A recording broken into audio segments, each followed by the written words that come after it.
اعوذ باللہ من الشیطان الرجیم، بسم اللہ الرحمن الرحیم۔ سیدنا حارثہ رضی اللہ تعالیٰ عنہ کا تذکرہ بھی سماعت کیجیے۔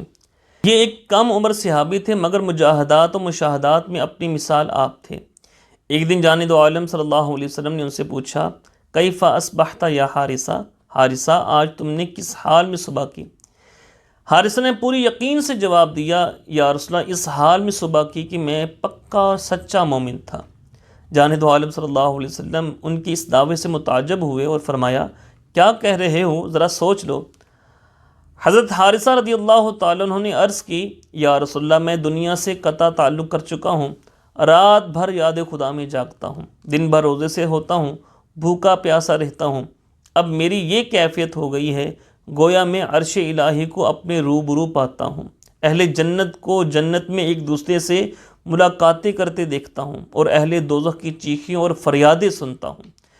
جانب عالم صلی اللہ علیہ وسلم ایک نوجوان امتی کی ان بلند پایا کیفیات سے خوش ہوئے، فرمایا، واقعی تیری بصیرت بہت عمدہ ہو گئی ہے، اب اس طرز زندگی پر ثابت قدم رہنا، بے شک اللہ تعالیٰ نے تیرے دل میں ایمان کا بیج بو دیا ہے۔ حضرت حارثہ رضی اللہ تعالیٰ عنہ نے آقا صلی اللہ علیہ وسلم کو فرحہ و شاداں دیکھا تو دل میں دبی تمنا لبوں پر آ گئی۔ عرض کی، یا رسول اللہ صلی اللہ علیہ وسلم، دعا فرما دیجئے کہ اللہ تعالیٰ مجھے شہادت نصیب فرمائے۔ تو جانب عالم صلی اللہ علیہ وسلم نے دعا فرما دی، اور کفر اسلام کے پہلے ہی مارکے میں اس کی قبولیت ظاہر ہو گئی۔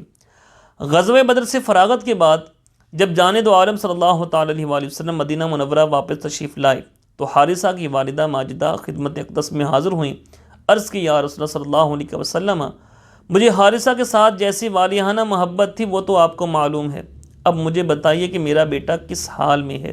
اگر جنت میں ہے تو میں صبر کر لوں گی، اور اگر دوزخ میں ہے تو عمر بھر اس کو روتی رہوں گی۔ پتہ نہیں حارثہ جیسے متقی اور صالح بیٹے کے بارے میں ان کی ماں کو یہ شبہ کیوں کر ہوا کہ انہیں دوزخ میں بھی ڈالا جا سکتا ہے۔ شاید اس کی وجہ یہ ہو کہ حضرت حارثہ رضی اللہ تعالیٰ عنہ میدان بدر میں لڑتے ہوئے شہید نہیں ہوئے تھے، بلکہ پانی پینے کے دوران ایک نامعلوم تیر لگنے سے شہادت پا گئے تھے۔ ان کی ماں نے خیال کیا ہوگا کہ ہو سکتا ہے کہ ایسی موت شہادت نہ شمار کی جائے، بلکہ حارثہ کی غفلت اور لاپرواہی قرار دی جائے، اور اس بنا پر اسے جہنم میں ڈال دیا جائے۔ تو جانب عالم صلی اللہ علیہ وسلم نے مامتا کو یوں بے قرار دیکھا تو اتنے بلیغ انداز میں تسلی دی کہ چند لفظوں میں اس کے دل سے حزن و ملال کا ہر نقش مٹا دیا۔ فرمایا کہ اے ام حارثہ، تو دیوانی ہو گئی ہے؟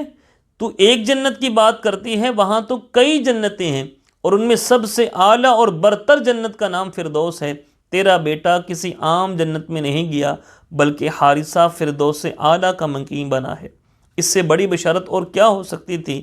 ام حارثہ کا غم خوشی میں ڈھل گیا، بے ساختہ پکار اٹھیں، بخ بخ لکا یا حارثہ، واہ واہ اے حارثہ، تیرے کیا مقدر ہیں، کیا نصیب ہیں۔